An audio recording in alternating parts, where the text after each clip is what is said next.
साथियों अस्सलामु अलैकुम।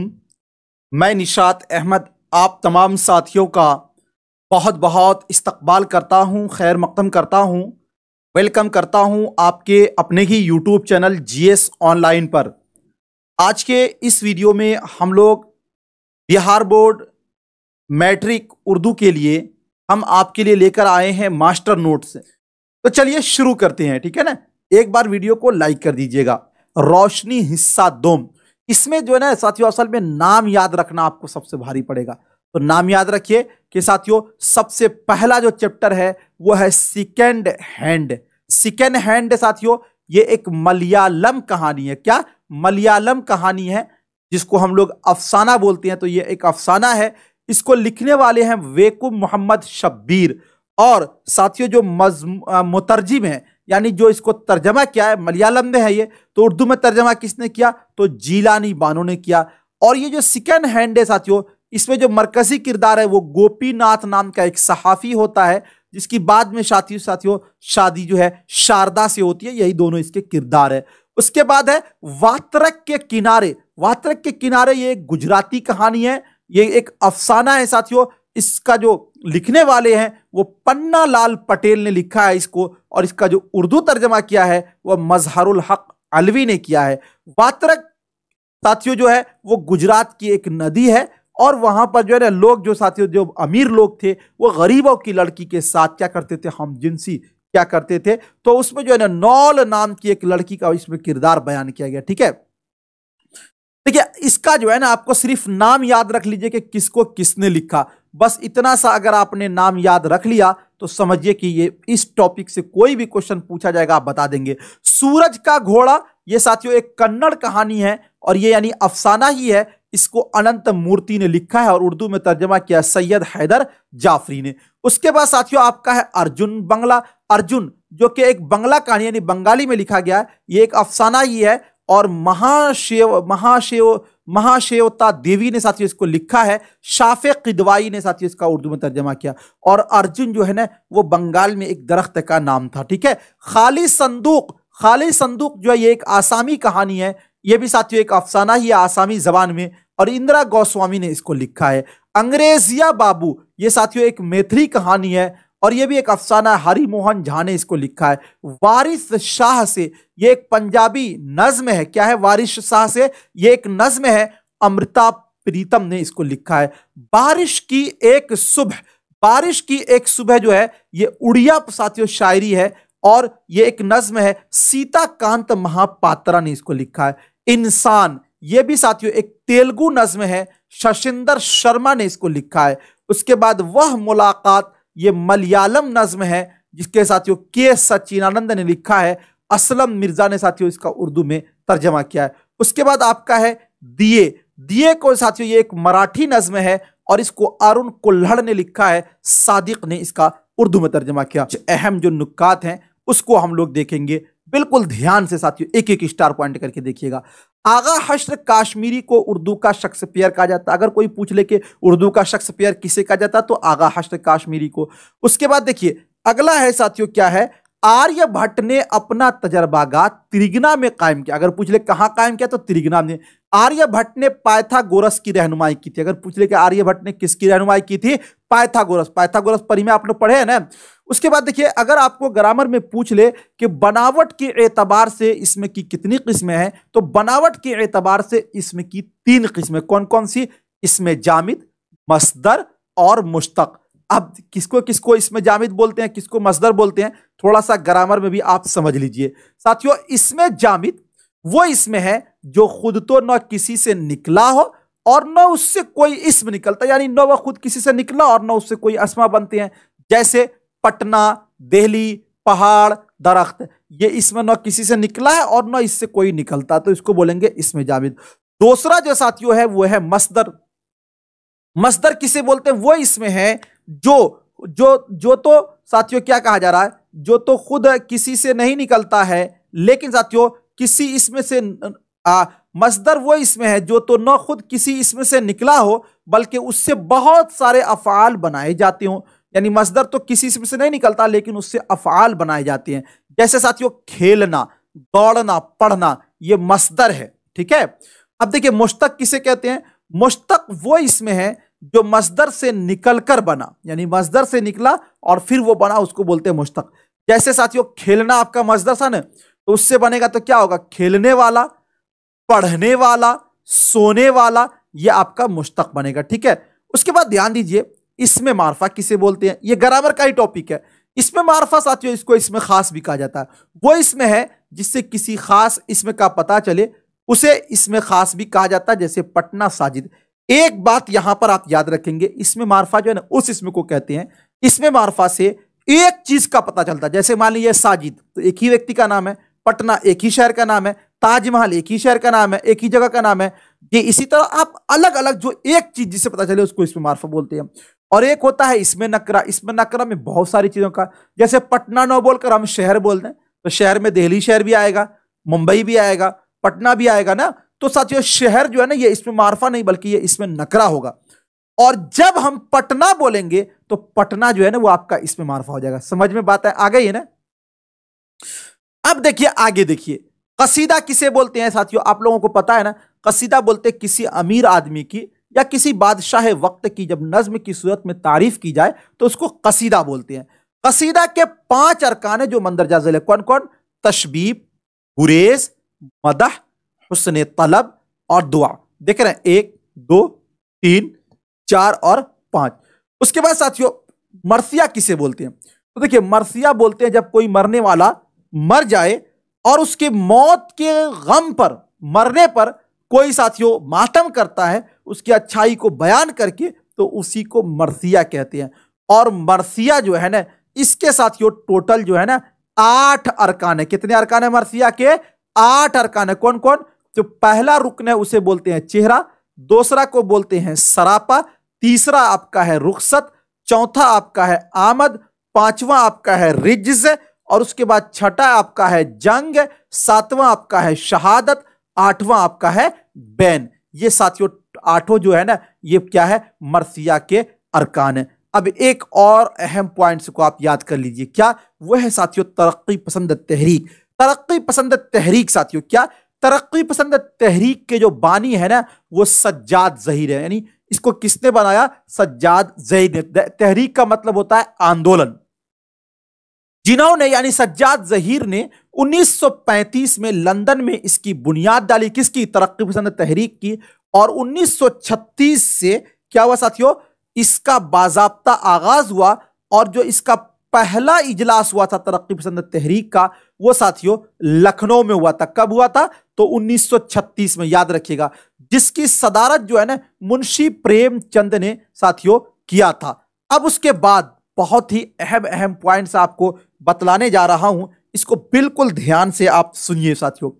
उर्दू का सबसे पहला नावल मिरअतुल उरूस है जिसे 1869 में डिप्टी नजीर अहमद ने लिखा। याद हो जाएगा ना कि उर्दू का सबसे पहला नावल। उर्दू का सबसे पहला अफसाना नसीर और खदीजा है जिसे राशिदुल खैरी ने 1903 में लिखा था, ठीक है ना। उर्दू शायरी की सबसे मकबूल तरीन सिन्फ साथियों वो है गजल, जो कसीदा के तशबीब से निकला। अरे अभी आपको बताया था ना कसीदा के 5 अरकान है, पहला जो है तशबीब है, दूसरा गुरेज है। तो कसीदा का जो तशबीब है ना उसी से साथियों गजल का वजूद हुआ और उर्दू की सबसे मकबूल सिन्फ गजल है, ठीक है। गजल के पहले शेर को मतला कहा जाता। क्या कहा जाता? मतला कहा जाता। और सबसे आखिरी शेर को साथियों मक्ता कहते हैं। यह बात आप याद रखेंगे। मीर अनीस के हम असर मिर्जा दबीर है। कौन है साथियों? मिर्जा दबीर जो है वो मीर अनीस के हम असर है। हम असर का मतलब होता है एक ही जमाने के लोग, ठीक है। अब देखिए कुछ आगे और पॉइंट्स हम लोग देखते हैं साथियों, उसके बाद हम लोग आगे बढ़ेंगे।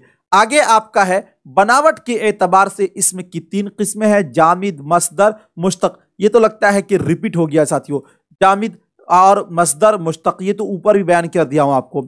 उसके बाद देखिए फेल माजी।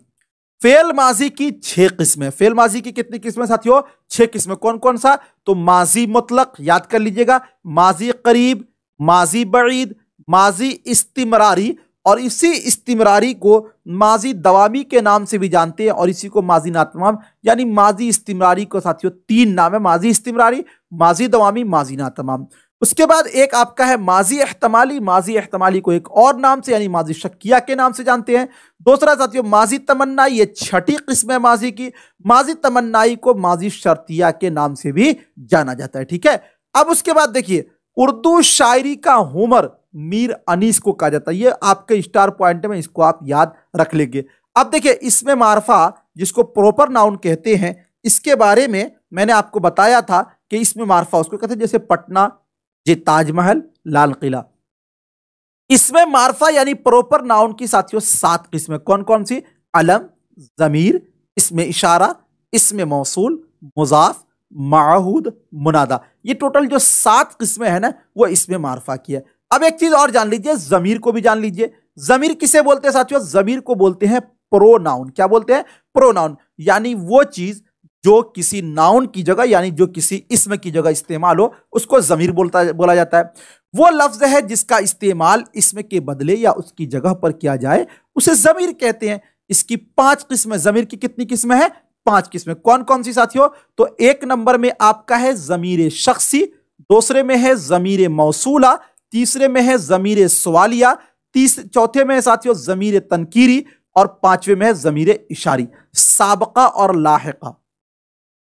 साबका किसे बोलते हैं? देख लीजिए, ये सब पूछा जाता है। साबका वो अल्फाज या हुरूफ जो किसी मुस्तकिल लफ्ज के शुरू में आकर नए अल्फाज की तश्कील में मदद करे, उन्हें साबका। यानी कोई इसम है, उसके शुरू में कोई लफ्ज आकर लग गया, उसी को साथियों क्या बोलते हैं? साबका बोलते हैं, ठीक है ना। जिसको हिंदी के अंदर उपसर्ग कहा जाता है। जैसे यहां पे देखिए अन, अन है ना, तो अन का मतलब होता है नहीं या नौ के माने में।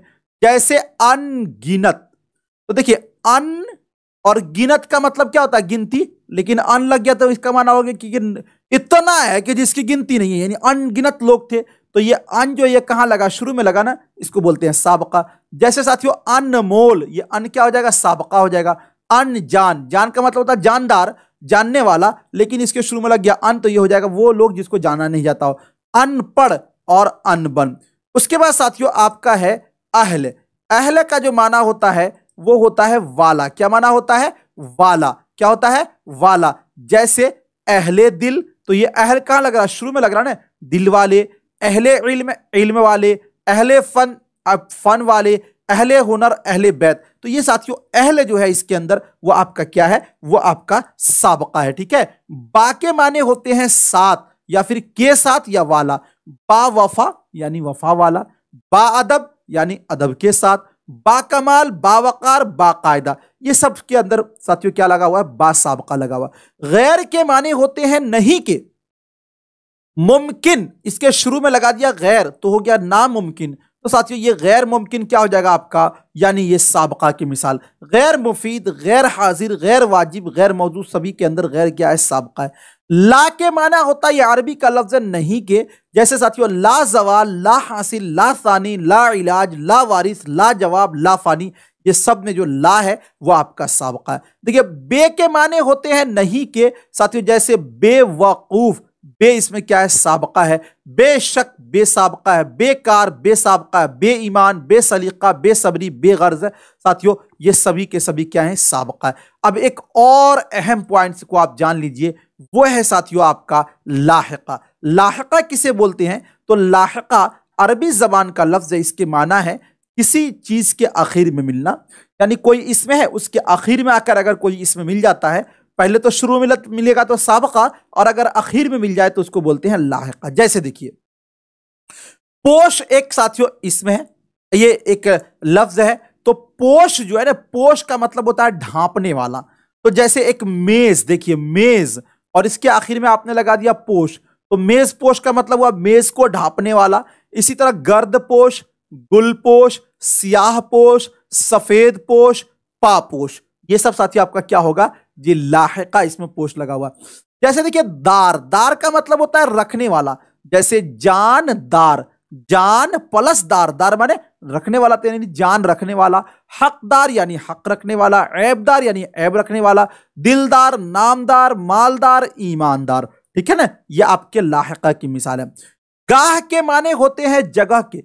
जैसे पनाहगाह, आरामगाह, आराम की जगह। कत्लगाह, कयामगाह, ईदगाह, शिकारगाह, चराहगा, दरसगा, सैरगा, इस सभी में गाह जो है वो लाहिका लगा हुआ। देखिए खाना का माना होता है साथियों मकान, ये इसमें ज़र्फ है, जैसे पागल खाना यानी पागलों के रहने का घर, कैद खाना, कारखाना, बावर्ची खाना, मैं खाना, अजायब खाना, इस सभी में खाना जो लगा हुआ है साथियों वो आपका क्या है, इसमें ज़र्फ है और उसे ही लाहिका बोलते हैं। नाक, नाक के मतलब होते हैं भरा हुआ या फिर वाला। अलमनाक, खौफनाक, दर्दनाक यानी दर्द से भरा हुआ, खतरनाक यानी खतरा से भरा हुआ, गमनाक, अंदहनाक, ठीक है ना। ये साथियों सभी के सभी लाहिका और साबका की मिसाल थी। अब जो है ना कुछ आपको देखना है वाहिद जमा, और उस पर भी गौर कर लीजिए, ये आपको पूछा जाता है। तो वाहिद जमा को थोड़ा सा हम फास्ट ले चलेंगे ताकि ये सब चीजें आपको 2 बार 3 बार आप देखेंगे तो आपको याद हो जाएगा साथियों। ध्यान से एक एक करके आप देखिए। अगर आपसे पूछ लिया जाए तस्वीर की जमा तो तसावीर, इसी तरह तसनीफ की जमा तो तसानीफ, मशरिक की जमा, मशरिक का मतलब होता है पूरब, तो इसकी जमा होती है साथियों मशारिक, अमीर की जमा तो उमरा, और मिल्क की जमा तो अमलाक। इसी तरह साथियों तारीख की जमा क्या है, तवारीख, तदबीर की जमा है तदाबीर, मगरिब की जमा है मगारिब। और देखिए मुल्क, मीम के ऊपर अगर पेश दे दिया जाए, देखिए एक होता है मलक, अगर मीम के ऊपर जबर हो तो मलक के माने होते हैं फरिश्ता, तो मलक की जमा होती है मलाइका। और अगर मीम के ऊपर पेश हो मुल्क तो उसका माना होता है देश, तो उसकी जमा होती है साथियों ममालिक, ठीक है। फलक माने आसमान, इसकी जमा है अफलाक, और किताब की जमा साथियों कुतुब, इसी तरह वालिद की जमा वालिदैन, ठीक है ना। अब उसके बाद आगे कुछ और आप देख लीजिए, जैसे हदीस की जमा अहादीस, उसलूब की जमा असालीब, शायर की जमा शुरा, मलक की जमा मलाइका, लक़ब की जमा अलक़ाब, शहीद की जमा शुहदा। ये सारे आपके वाहिद जमा से कुछ अहम अहम पॉइंट से थे, इसको आप रट लीजिएगा, याद कर लीजिएगा। जैसे मकसद की जमा मकासिद, रुबाई की जमा रुबाइयात, जिद की जमा अजदाद। अब देखिए साथियों जिद हम लोग जान लेते हैं, जिद का मतलब होता है उल्टा यानी कि ऑपोजिट वर्ड, तो उसको भी देख लेते हैं, चूंकि वो भी आपसे पूछा जाएगा इसीलिए वो हमारे सिलेबस का एक अहम पार्ट है, उसको भी साथियों हम लोग देख लेते हैं। ध्यान दीजिए, मशरिक अगर कोई पूछे तो मशरिक का मतलब होता है पूरब, इसका उल्टा होता है पश्चिम, यानी इसका उल्टा होगा मगरिब। पश्चिम दे दीजिएगा मशरिक का तो गलत हो जाएगा। जब आपसे पूछे पूरब का उल्टा क्या होगा तब आप कहिएगा पश्चिम तो चलेगा, लेकिन अगर कोई पूछ ले मशरिक का उल्टा क्या होगा, मगरिब का दीजिएगा तो गलत हो जाएगा। तो मशरिक इसका उल्टा होगा साथियों मगरिब। शुमाल, शुमाल के माने होता है उत्तर, इसका उल्टा होता है जुनूब यानी दक्षिण। उत्तर का उल्टा होगा दक्षिण, देख लीजिए दोनों फर्क। आसमान का उल्टा होगा जमीन। कुफ्र का उल्टा है साथियों ईमान। कदीम का उल्टा है जदीद। देखिए इस बार के मास्टर नोट्स में बहुत सारे हमने साथियों पॉइंट से जोड़े हैं, इसलिए आप इसको हल्के में न लीजिएगा। 12th क्लास वाले जो एग्जाम दिए हैं ना, सारे के सारे ऑब्जेक्टिव साथियों, और यहां तक के सब्जेक्टिव भी मास्टर नोट से लड़ा था, इसलिए आप मेहनत से देखिए। अर्ज, अर्ज के मतलब होते हैं जमीन, इसका उल्टा होता है आसमा। और साथियों आगाज, आगाज का उल्टा होगा अंजाम। करीब का उल्टा होगा बईद। दूर का उल्टा होगा नजदीक। आफताब का उल्टा होगा महताब, आफताब के मतलब होते हैं सूरज, महताब का मतलब चांद। हकीकत का उल्टा होता है मजाज। हुस्न का उल्टा होता है कुब्ह, और हसीन का उल्टा होता है कबी। देख लीजिए हुस्न और हसीन दोनों में फर्क है। उरूज का उल्टा होता है जवाल। हिजर का उल्टा होता है विसाल। हिजर के मतलब होते हैं साथियों जुदाई, और विसाल का मतलब होता है मिलाप, ठीक है। कुछ और जे आपको उल्टा है उसको भी आप देख लीजिए। पूरब का उल्टा होगा पश्चिम, पश्चिम। अर्श का उल्टा होगा फर्श। मुख्तसर का उल्टा होगा तवील। इब्तिदा का उल्टा होगा इंतहा। सूरज का उल्टा होगा चांद, और हकीकी का उल्टा होता है मजाजी। अमानत का उल्टा है खयानत। रोज का उल्टा है साथियों शब। रोज के मतलब होते हैं दिन, और शब के मतलब होते हैं रात, ठीक है ना। अब उसके बाद साथियों आपका है मुतरादिफात अल्फाज। मुतरादिफ साथियों, मुतरादिफ को बोलते हैं पर्यायवाची। तो मुतरादिफात अल्फाज को आप एक बार गौर कर लीजिए। मुतरादिफात अल्फाज क्या है? बात में जोर और असर पैदा करने के लिए अक्सर दो ऐसे अल्फाज का इस्तेमाल रोजमर्रा की गुफ्तगू में किया जाता है जिनके माना एक जैसे होते हैं। है ना। वैसे ही अल्फाज को साथियों क्या मुतरादिफात कहलाते हैं, जैसे हुस्न खूबसूरत, हसीन और जमील। देखिए हुस्न का मतलब भी खूबसूरत, खूबसूरत का मतलब भी हुस्न, हसीन का मतलब भी वही होता है, जमील का मतलब भी वही होता है। तो इसको बोलते हैं मुतरादिफात यानी पर्यायवाची शब्द, ठीक है ना। तो इसको आप कुछ देख लीजिए, हो सकता है कहीं इसमें से भी कुछ सवालात आपको आ जाए, तो साथियों आप पढ़े रहेंगे या सुने रहेंगे तो आपसे बन जाएगा। देखिए ध्यान दीजिए, अगर पूछे हुस्न का उल्टा क्या होता है जमाल, तबाह का उल्टा क्या होता है बर्बाद, सैर का उल्टा क्या होता है सयाहत, कैद का सॉरी उल्टा नहीं है साथियों, ये मुतरादिफ है।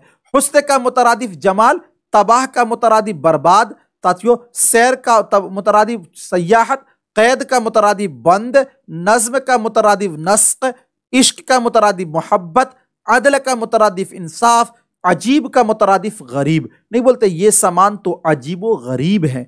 उसके बाद साथियों शर्म का मुतरादिफ हया, हसद का मुतरादिफ बुग़्ज़, दुश्मनी का मुतरादिफ अदावत, लौंडी का मुतरादिफ बांदी। ये साथियों मुतरादिफात थे। अब जो है ना कुछ हम लोग देखेंगे मुतशाबिह सौत अल्फाज। मुतशाबिह सौत का मतलब ये हुआ वो अल्फाज जिसको सुनने में एक जैसा लगता हो लेकिन माना में उसको फर्क हो, उसको साथियों मुतशाबिह सौत कहते हैं। देखिए वो अल्फाज जिनकी तलफ़्फ़ुज़ यानी अदायगी में कोई खास फर्क न हो, यानी जब हम बोलें तो कुछ फर्क नहीं समझ में आए लेकिन तहरीरी और मानवी एतबार से फर्क हो, उसे मुतशाबिह सौत कहते हैं। यानी बोलने में तो कोई फर्क नहीं है लेकिन तहरीर यानी लिखावट में साथियों उसमें फर्क पाया जाता है, तो उसको बोलते हैं मुतशाबिह सौत। देखिए जैसे अबद, अबद के माने होते हैं हमेशा, अगर अलिफ बा दाल के साथ अबद हो तो इसका माना होता है हमेशा। यही साथियों अब्द हो जाए ऐन बी दाल के साथ तो इसका माना होता है बंदा या फिर गुलाम। अर्ज के माने होते हैं अलिफ रेज़वाद, इसके माने होते हैं जमीन के, और अगर यही अर्ज हो जाए ऐन रेज़वाद इसका माना होता है चौड़ाई और पेश करना, इसका माना होता है कसरत। साथियों अगर काफ से रा से हो तो ज्यादती, और अगर अब यही सीन से लिख देते हैं कसरत तो इसका मतलब होता है वर्जिश। क्या होता है साथियों वर्जिश होता है, ठीक है। अब उसके बाद आगे है असराफ। असराफ का मतलब होता है बेजा खर्च करना और एक होता है इसराफ का मतलब होता है सर्फ करना। अरब, अरब के माने होते हैं मशहूर मुल्क का नाम है, और अगर यही अलिफ रे बा के साथ लिख दे तो इसका माना होता है गिनती। अकरब साथियों अलिफ काफ रा से लिख देंगे सबसे करीब, और अगर यही ऐन काफ रा बा के साथ लिखिएगा तो इसका माना हो जाता है बिच्छू। इसका माना क्या होता है बिच्छू, ठीक है। अब साथियों आगे है मुहावरात। मुहावरात किसे बोलते हैं उसको भी आप देख लीजिए। मुहावरात, मुहावरात साथियों तारीफ, मुहावरा अल्फाज के उस मजमुआ को कहते हैं जो फेल से मिलकर बने, लुग़वी माना के बजाय मजाजी माना में ये क्या हो मुस्तामल हो, इसको बोलते हैं मुहावरात, ठीक है ना। ध्यान दीजिए एक एक पॉइंट को आपको दर्शाऊंगा साथियों ताकि आपको दिक्कत ना हो। अपना उल्लू सीधा करना, इसका माना होता है मतलब निकालना। नहीं बोलते अरे वो तो अपना उल्लू सीधा करने में लगा हुआ है, अब मतलब निकालने में। आंखों का तारा होना, बहुत प्यारा होना। आसमान पर दिमाग होना, बहुत गुरूर करना। ईंट से ईंट बजाना, तबाह बर्बाद करना। कान भरना, शिकायत करना, इसका माना होता है। उसके बाद साथियों आपका है आस्तीन चढ़ाना, लड़ने को तैयार होना। नाक में दम करना, परेशान करना। कान में तेल डालकर बैठना, इसका माना होता है बेपरवाह होना। फूले न समाना, बहुत खुश होना। खून का घोट पीना, इसका मतलब होता है गुस्से को बर्दाश्त करना। ये साथियों था मुहावरात। अब देखिए ज़रबुल मसल किसको बोलते हैं? ज़रबुल मसल को साथियों कहावत बोलते हैं या फिर कहानी भी बोला जाता है, उसको भी आप देख लीजिए किसका माना क्या होता है। जैसे साथियों एक आपने बहुत सुना होगा ऊंची दुकान फीका पकवान, इसका मतलब होता है सिर्फ शोहरत ही शोहरत, असलियत कुछ नहीं। उल्टा चोर कोतवाल को डांटे, इसका मतलब होता है खुद गलती पर हो मगर दूसरों पर रोब जमाए। नहीं देखते बड़े लोग गरीबों पर साथियों जबरदस्ती का रोब जमाते हैं, तो इस वहीं पर बोलते हैं उल्टा चोर कोतवाल को डांटे। ऊंट के मुंह में जीरा, जरूरत के लिहाज से बहुत कम जहां मिलता है उसको बोलते हैं ऊंट के मुंह में जीरा। बहुत भूखे हो, कोई आपको एक बिस्किट खिला दे, एक कप चाय पिला दे, तो वो तो आपका पेट तो भरेगा नहीं, लेकिन वही होगा कि ऊंट के मुंह में जीरा। दाल में कुछ काला है, यानी कोई मुश्तबा अम्र, यानी कोई शक है, तो उसको बोलते हैं कि दाल में कुछ काला है। उसके बाद साथियों आपका है दूध का दूध, पानी का पानी, इसका मतलब होता है पूरा पूरा इंसाफ। आम के आम गुठलियों के दाम, इसका मतलब होता है एक चीज का अगर डबल फायदा आपको होता है तो वहां पर ये बोलते हैं। एक पंथ दो काज, एक काम के साथ कई काम निकालना। चोर की दाढ़ी में तिनका, इसका मतलब होता है ऐबदार, अपनी हरकत से पहचाना जाता है, इसको साथियों यहां पर बोलते हैं चोर की दाढ़ी में तिनका। ठीक है ना। अब आगे चलते हैं। आगे कुछ अशआर है, उसको आप याद रख लीजिएगा। हो सकता है इसमें से एक दो शेर आपको दे दे तो आप साथियों याद रखिएगा। आप ये पाठ का है, सिलेबस का है। सातें गुजरी जो गफलत में समझ ले खो गई, फिर के आने को की नहीं नादा घड़ियां जो गई। ये मुबारक अजीमाबादी का साथियों आपके जो सिलेबस में है वो पहले गजल का साथियों लाइन है। दौलते दर्द को दुनिया से छुपा कर रखना, आंख में बूंद न हो दिल में समंदर रखना। ये अहमद फराज का लिखा हुआ है। गए मौसम में जो खिलते थे गुलाबों की तरह, दिल पे उतरेंगे वही ख्वाबों की तरह। ये परवीन शाकिर का लिखा हुआ है साथियों। दस्त असाए मुअज्जज़ा गर भी उसी का है, गहरे समंदरों में सफर भी उसी का है। ये इरफान सिद्दीकी का लिखा हुआ है। तो साथियों पूरा मास्टर नोट्स आपको कैसा लगा एक बार आप जरूर बताइएगा। शुक्रिया, थैंक यू, बहुत बहुत शुक्रिया।